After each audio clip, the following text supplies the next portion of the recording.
Hey everybody, welcome back. This is Dustin, Irvine Specialist.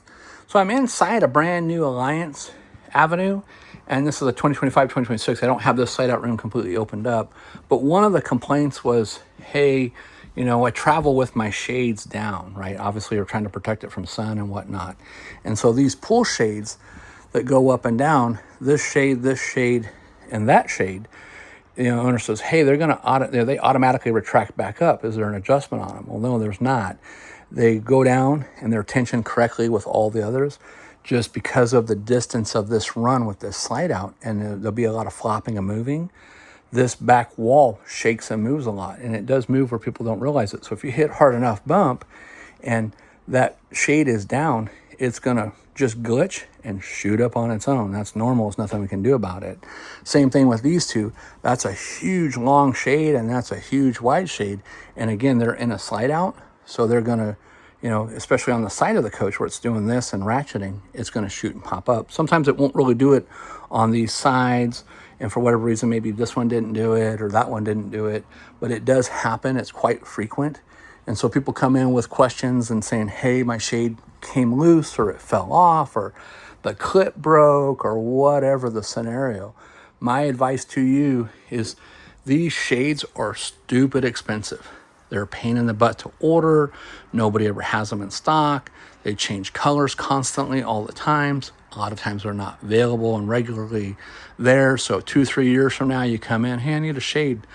Good luck. If you get one, woohoo, you hit the lottery. But my thing with this video is basically to tell you, no matter what kind of shade you have, especially these type, they're just, they literally just pull down and then they lock.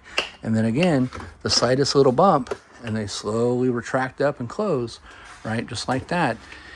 It's better to travel with them in the closed position. So unless you have something to secure them and lock them down in place like in other coaches, or unless they're a day and night shade on strings, and even if they are a day and night shade on strings, I would advise you to close them up and travel.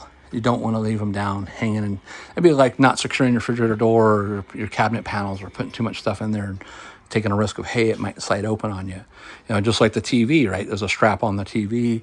A lot of times, these TVs, and I'm just going to try to simulate it just to see, okay, this thing's strapped and this is in transit and I'm just barely wiggling this guy, right?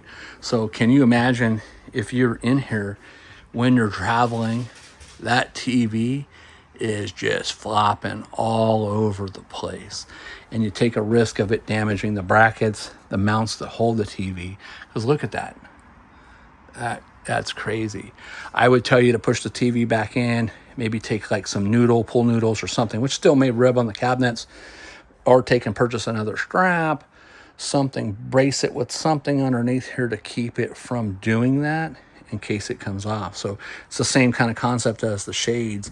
Eventually somebody's going to come in, and we've had it happen all the time. Fireplaces shatter all the time. People don't understand why. The TVs fall off all the time. They don't understand why.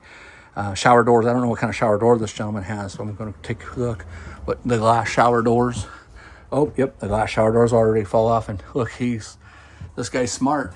He put in a pool noodle and he put in some Velcro just to keep it from sliding back closed, because a lot of times these little chintzy latches and catches and crap that we, that's great, it doesn't work. So, all right, well, stay tuned for more. This is Dustin, Irvine Specialist, and I'm in here doing my inspection on this brand new Alliance, and just to make sure everything looks good for the customer, we don't find anything wrong that we can turn in for warranty. So if you're having problems with your unit or having problems with your dealer, come see us. We're here in Lodi, California. We'll try to do the best that we can to help you. Keep in mind, we're a third party. We don't sell anything. We're just here to fix them. So, all right, thanks again for watching. And if you haven't already joined us on our Alliance Facebook group, we encourage you to do so. We encourage you to share pictures, posts, videos, anything you want. It's a group that I own, and it's there for us, obviously, to get content like this out so you guys can see what we're up against and what we're working on. But we also like to see upgrades and things that you've done. This particular gentleman, I'll come back to it at some point, he did a really cool tabletop that he connects to here so that he can have sleep apnea there. He also did some different things to his doors where he added better bolts onto the doors instead of just the regular screws that they had before, and a lot of other nice little extras that he did. So All right, well, stay tuned for more. This is Dustin, your RV specialist. Have a great day.